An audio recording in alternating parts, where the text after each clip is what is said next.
Her text arrived at exactly 9:46 p.m. Don't wait up. Just 3 brief words. No heart, no explanation, only that final period, standing there like a silent door shutting in the dark. I stared at it for what felt like forever, waiting for a follow-up that never came. Something about it felt off. Claire wasn't the type to be out late on a Tuesday. At least, she hadn't been.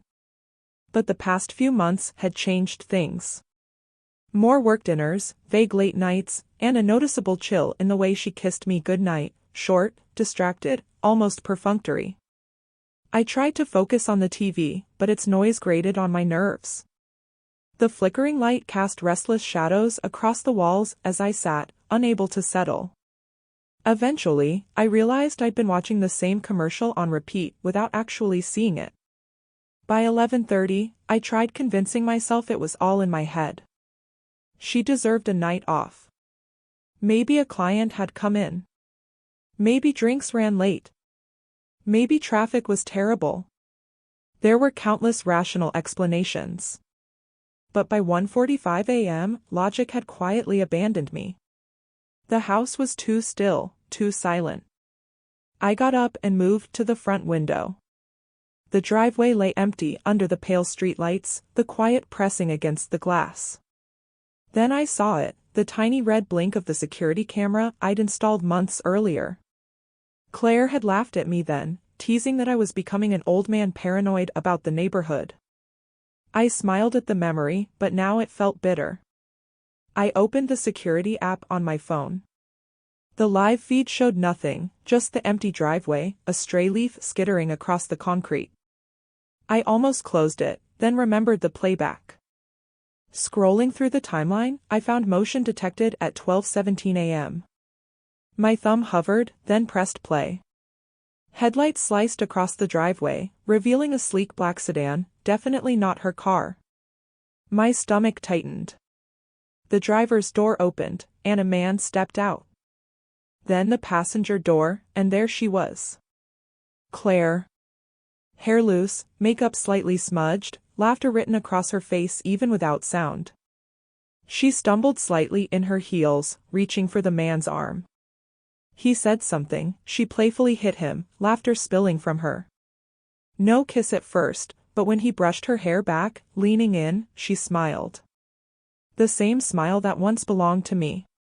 Then, without hesitation, she tilted her head and kissed him. My body froze.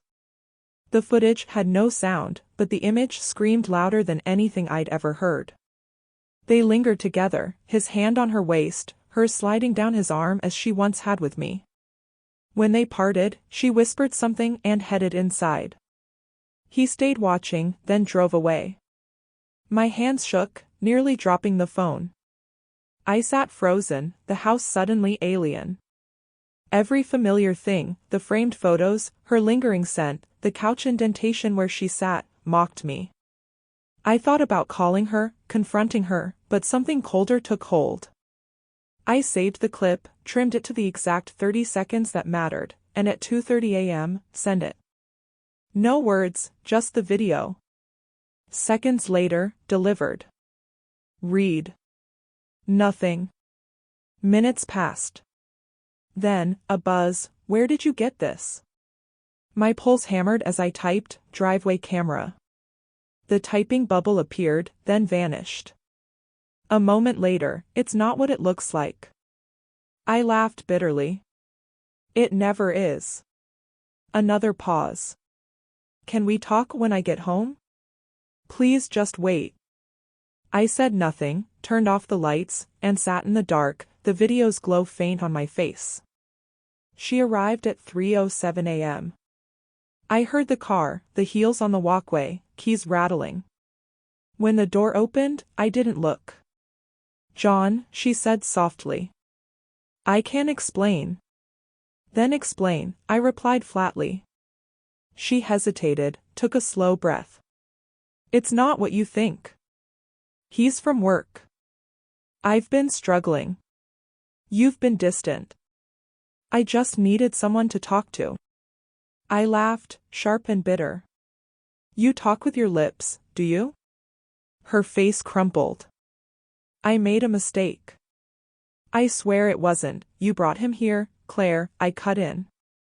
You kissed him in our driveway. You looked happy. Tears filled her eyes. I wasn't happy, John. Not really. You stopped seeing me. Always tired, always busy. That's your excuse? I asked quietly. I didn't make you cheat. She flinched. I didn't mean to hurt you, but you did. She reached for me. I stepped back. The space between us felt endless. John, please, she whispered, voice breaking. We can fix this. Fix it? I laughed, a hollow sound. You don't fix something shattered. That's when she broke. Her sobs came raw, but I felt nothing, just the dull echo of betrayal. You should leave, I said finally. Her breath caught. What? Pack a bag. Go stay with your mom. Or him. I don't care. Please don't do this, she begged. You already did.